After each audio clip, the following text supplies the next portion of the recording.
After World War I, it became clear that tanks were here to stay. Every major nation wanted their own steel beast, and designers all over the world started experimenting with new ideas. But not every design was a success. In fact, some were so bizarre you'll wonder how they ever made it off the drawing board. So, what were the 5 weirdest and unique tanks designed during World War II, and why did anyone think they would work? Let's dive in. Picture this. War is looming, but you don't have any tanks. What do you do? Well, in New Zealand, they grabbed a Caterpillar tractor, slapped some corrugated iron on the side, stuck a bunch of Bren guns through it and called it a day.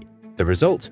The Bob Semple tank, which looked less like a war machine and more like a barn that ran away from home. Inside, 8 poor souls rattled around as the tractor engine screamed beneath them.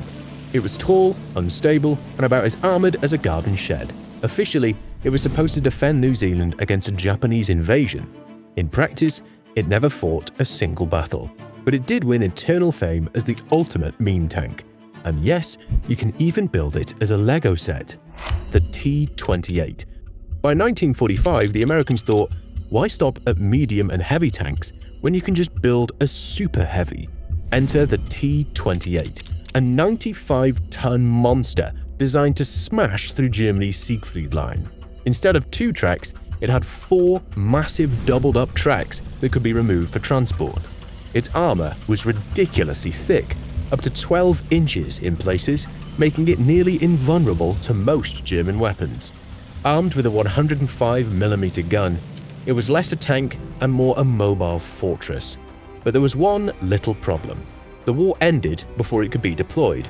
Only 2 prototypes were built, and they spent their lives as museum pieces. The T-28 proved that bigger wasn't always better.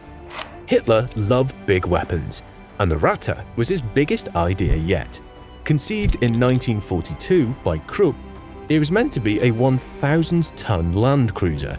Imagine a tank the size of a battleship, armed with 2 280mm naval guns, multiple anti-aircraft weapons, and a crew of about 40. At 35 meters long and a height of 11 meters, it would have towered over buildings and crushed anything in its path. The wheel caps alone would be about 2.8 meters tall. For propulsion, 2 options were considered: either 2 massive man-marine diesel engines of about 8,400 horsepower each, or 8 Daimler-Benz diesel engines from Schnellboot, German fast attack boats, each producing around 2,000 horsepower. The problem? It was completely impractical. No bridges could support it. It would sink into soft ground, and its fuel consumption would have drained Germany's entire supply. Even the engineers realized it was absurd. The Ratte never left the drawing board, but it remains one of the most outrageous what-if designs of World War II. The French CHAR 2C remains the largest tank ever actually deployed in wartime service. Long before the Ratte or the T-28, France had already built a super heavy tank. Designed right after World War I in 1920, it was the biggest operational tank of its era. At 69 tons with a crew of 12, it carried a 75mm gun in its main turret, plus machine guns for defense. The tank was about 10 meters long, giving it the appearance of a steel train carriage on tracks. Only 10 were built, and by the time of Germany's invasion in June 1940, they were already outdated. All 10 were mobilized with the French 51st Tank Battalion and moved east by rail. On June 15th, near Moussemouse, their train was forced to halt because of German air attacks on the railway. With no chance to escape, the crews tried to destroy the tanks with explosives to prevent capture. However, the charges on 3 of them didn't detonate or did little damage. These 3 were seized by the Germans and transported back to Germany as war trophies. While most were ultimately scrapped, some reports claim tank number 99 survived the war and was taken east by the Soviets in 1945, though its final fate remains a mystery. And speaking of the Soviets, they had some truly wild ideas of their own. They tried to make a tank fly. In 1942, engineer Oleg Antonov decided to solve a problem. How do you get the armor quickly to the battlefield behind enemy lines?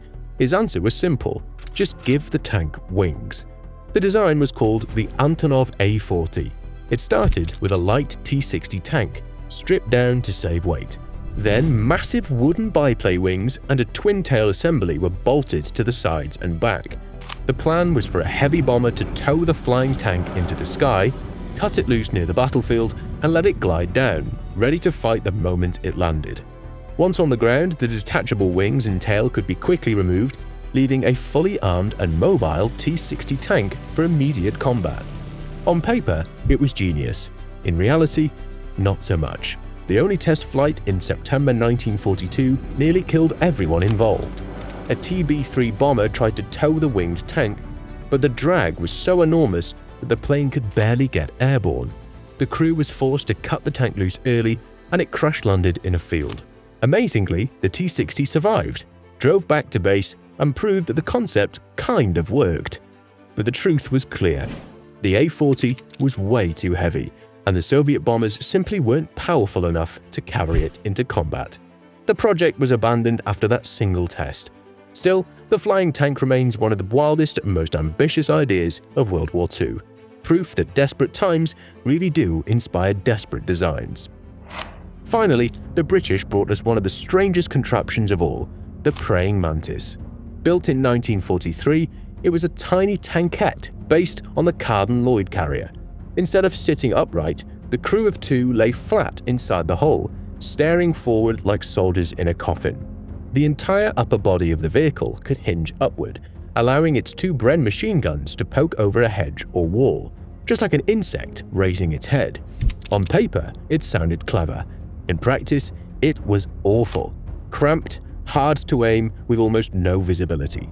Steering the vehicle was especially difficult because the driver had to control it while laying flat, using awkward levers that made precise maneuvering nearly impossible. The gunner didn't have it much better.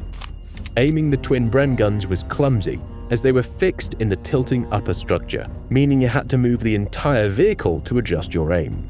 The two prototypes quickly proved to be completely impractical, and the Mantis was eventually scrapped. Still, it easily takes the prize for the strangest tank design Britain ever attempted. But I have to say, it's looking pretty cool and futuristic. The second prototype still exists and is on display at the Bovington Tank Museum in southern England. Without all those strange experiments in the war, tanks wouldn't be as powerful as they are now. But here's the real question. Which of these weird machines would you take for a spin? Let me know in the comments, and don't forget to subscribe for more Beyond the Front.